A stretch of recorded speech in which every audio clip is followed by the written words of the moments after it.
Hey, I'm Stephen Kotler. I'm an author, I'm a journalist, and I'm the executive director of the Flow Research Collective, where we study the neurobiology of peak performance, focused primarily on the state of consciousness known as flow. I'm extremely grateful for the invitation from Kanika McNeil, the Deserving Love team, and Dr. Pat to speak with all of you. It's an honor to have the opportunity to unpack the science of peak performance for a room full of people who are already leveling up their game like never before. This September, I'll be joining Dr. Pat's Getting to the Top conference virtually, though the conference is in Madrid, Spain.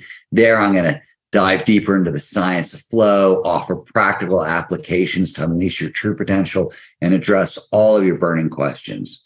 Until then, please check out this video that I made with my friends at Big Think. It's a great introduction to the science of flow and the material we'll be covering more deeply later this year.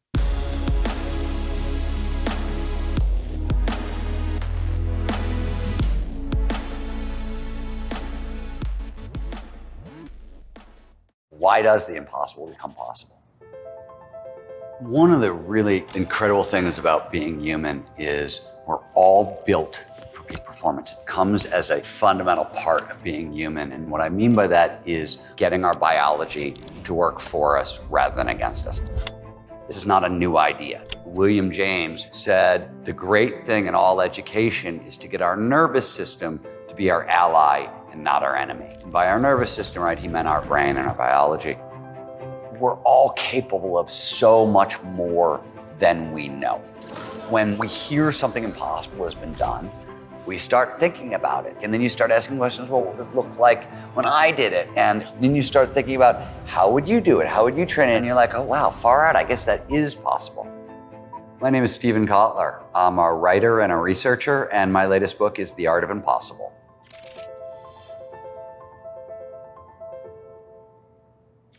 There's something in psychology and neuroscience we talk about as the banister effect. This is the idea that you have to believe something is possible before it becomes possible. It's named after Roger Bannister. Roger Bannister was the first person to run a sub-4 mile. And before he did it, this was a great, crazy impossible. May 6th, a British medical student, Roger Bannister, earned sports immortality. The first man to break the legendary 4-minute barrier, running a mile in 3 minutes, 59 and 4/10 seconds. They really thought the first person who did it was going to die from it. It was a total impossible. Bannister runs the first sub-4 mile, and then a month later, somebody breaks his record. And then a couple months after that, somebody shatters that new record. Within 5 years, teenagers have done it. So you got to ask yourself, the hell happened, right? The same physical requirements for running a sub-4 mile haven't changed. All that's changed is the mental frame we built around the feat. What used to be impossible is now seen as possible. And we start thinking about it. And the brain thinks in pictures and it starts working out, well, what would that look like? And then you start asking questions, well, how would you do it? How would you train it? And it becomes a little more probable. What it essentially says is that, look, there's a very, very, very tight coupling between our psychology and our physiology. And if we can pre-wire our brain with the patterns we're going to perform ahead of time, when we actually start to perform those patterns, you're going to get dopamine from pattern matching. It may help drive us into flow. And flow is an optimized state of consciousness where we feel our best and we perform our best. This idea dates back all the way to Goethe, who uses the German word Rausch, which means overflowing with joy. Nietzsche actually wrote about flow. William James worked on the topic, but Mihai Csikszentmihalyi is often referred to as the godfather of flow psychology. And he went around the world talking to people about the times in their lives when they felt their best and they performed their best.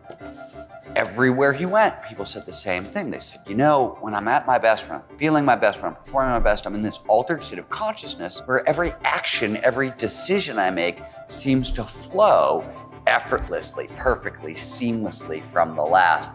So that's where the term flow comes from. It's actually another phenomenological description of the state. Flow actually feels flowy. When psychologists want to know if you were in flow, they say, well, was there complete concentration on the task at hand? Was there a merger of action and awareness? Did self vanish? Did time dilate? And this is an experience we all have, right? You get so sucked into what you're doing, you look up and 5 hours go by in like 5 minutes. Because we don't register peak performance as a sensation, what we feel on the inside is sense of control, the ability to control things that we normally can't control. This is a basketball player in the zone talking about seeing the hoop and suddenly it's as big as a hula hoop.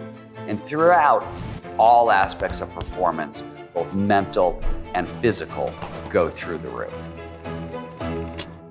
Across the board, flow tends to show up whenever we see the impossible become possible. Productivity, motivation skyrocket in flow, and sometimes 500% above baseline.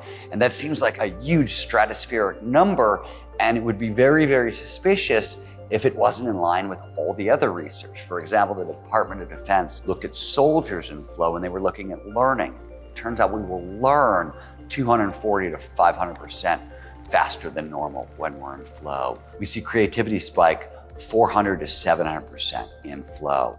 On the physical side, flow will amplify strength, stamina, endurance. This might sound like, what the hell? Why would one state of consciousness amplify all these different things? Like, what is going on that almost doesn't make any sense until you remember that it was evolution that shaped flow. Evolution itself is predominantly a reaction to scarcity, right? Resources get scarce. That's the biggest driver on evolution. And we have two options. We can fight over dwindling resources, or we can flee to avoid becoming somebody else's resources. Or we can get cooperative, get creative, get innovative, and make new resources. This is everything that flow amplifies. Flow is universal in humans. It's actually universal in most mammals, and definitely all social mammals. So all the systems that produce flow are in all of us. What we're getting is everything we need to fight or flee, or get creative, get cooperative, and make new resources. That was the largest lesson 30 years in studying peak performance has taught me, is that we're all hardwired for flow. Flow is a massive amplification of what's possible for ourselves. Get smarter, faster with videos from the world's biggest thinkers.